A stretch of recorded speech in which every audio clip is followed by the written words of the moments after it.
नमस्कार. तर आज आपण पाहणार आहोत सायन्स पार्ट 2 चे जे बोर्ड एक्झामला मोस्ट इम्पॉर्टंट टॉपिक्स की आहे की नाही. जर एवढे जरी टॉपिक जरी आपण केले तरी आपण खूप आतापर्यंत जर खूप तयारी करू शकतो. खूप चांगल्या प्रकारे आपली तयारी होऊ शकते.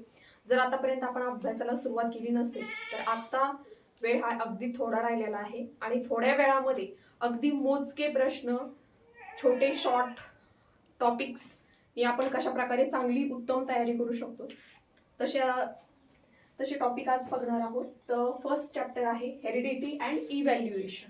बरोबर की नाही. हेरिडिटी आणि इव्हॅल्युएशन मध्ये फर्स्ट टॉपिक आहे ट्रान्सक्रिप्शन, ट्रान्सलेशन आणि ट्रान्सलोकेशन. ह्या तिन्ही पैकी एक डिफाईन मध्ये विचारलं जातं म्हणजे जातच, किंवा त्याच्यासोबत त्याचं एक्सप्लेनेशन पण विचारलं जातं. हा क्वेश्चन असतो 3 मार्क्स साठी. हा यामध्ये एक क्वेश्चन कन्फर्म येणार म्हणजे येणार. जर तुम्ही हे 3 टॉपिक केले तर तुम्ही तुमचे 3 मार्क्स कन्फर्म करून घेऊ शकता. Very important. प्रत्येक वर्षी रिपीट होणाऱ्या क्वेश्चन मधला हा क्वेश्चन आहे. दरवर्षी पुन्हा पुन्हा विचारला जाणारा प्रश्न आहे. हमखास येणार म्हणजे येणार. ह्या तिन्ही डिफाईन पैकी एक डिफाईन नक्कीच येऊ शकते. ट्रान्सक्रिप्शन, ट्रान्सलेशन आणि ट्रान्सलोकेशन. नेक्स्ट आहे इव्हॅल्युएशन. हा मुद्दा सुद्धा करणं गरजेचं आहे. त्याच्यासोबत आता नेक्स्ट इम्पॉर्टंट टॉपिक म्हणजे काय, एव्हिडन्सेस ऑफ इव्हॅल्युएशन, उत्क्रांतीचे पुरावे. बरोबर की नाही. याच्यामध्ये आपले काही सब टॉपिक आहेत. बरोबर की नाही. ते सुद्धा करणं फार गरजेचं आहे. आता त्यांच्यामध्ये सुद्धा व्हेरी इम्पॉर्टंट म्हणजे कोण आहेत, morphological evidences, vestigial organ, connecting link, embryological evidences. बरोबर की नाही. वेस्टिजनल ऑर्गन, बरोबर की नाही. आपण खूप वेळा पाहिलेला आहे, आपल्याला अनावश्यक असलेले भाग आहेत शरीरामध्ये. बरोबर की नाही. तुमचं मंकी बोन म्हणू शकतो आपण, किंवा आपले अक्कल दहाड म्हणतो. असे पार्ट्स असतात की जे आपल्या शरीराला त्यांचा काहीही उपयोग नाही पण शरीरामध्ये आहेत. बरोबर की नाही. म्हणूनच त्यांना नाव दिलेलं आहे वेस्टिजनल ऑर्गन. अशा प्रकारचा हा सुद्धा खूप वेळा विचारला जातो.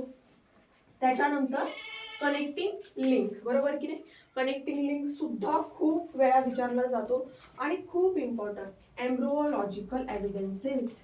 हे एवढ्या एव्हिडन्सेस मध्ये फक्त तुम्ही 4 एव्हिडन्सेस जरी केले तरी याच्यामध्ये 2 विचारण्याची शक्यता आहे. आपण हे करणं फार गरजेचं आहे.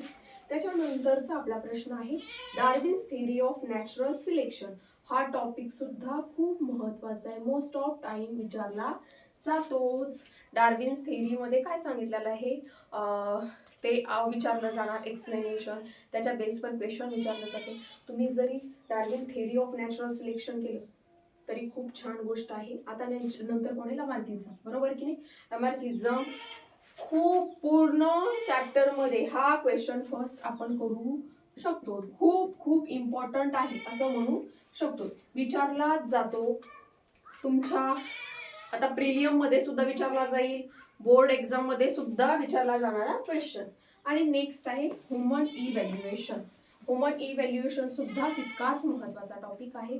आपण जर एवढ्या फर्स्ट चॅप्टर मध्ये पूर्ण चॅप्टर करण्याच्या ऐवजी एवढे इम्पॉर्टंट क्वेश्चन जरी केले तरी आपण आपला स्कोअर चांगल्या प्रकारे वाढवू शकतो, चांगल्या प्रकारे काहीतरी करू शकतो. जर अभ्यास झाला नसेल पूर्ण पुस्तक करण्याच्या जागेवर, जे खूप स्मार्ट स्टडी म्हणतात ना, ते कसं आहे असे की म्हणजे स्मार्ट स्टडी करणं फार गरजेचं आहे. ठीक नाही. सगळं करत बसण्यापेक्षा जे महत्वाचे पॉइंट आहे, खूप इम्पॉर्टंट पॉइंट आहे, असंच केलं तर आपला वेळही वाचू शकतो आणि आपला टाइम सुद्धा व्यवस्थित तुम्ही मॅनेज करून तुमचा स्कोअर वाढवू शकता.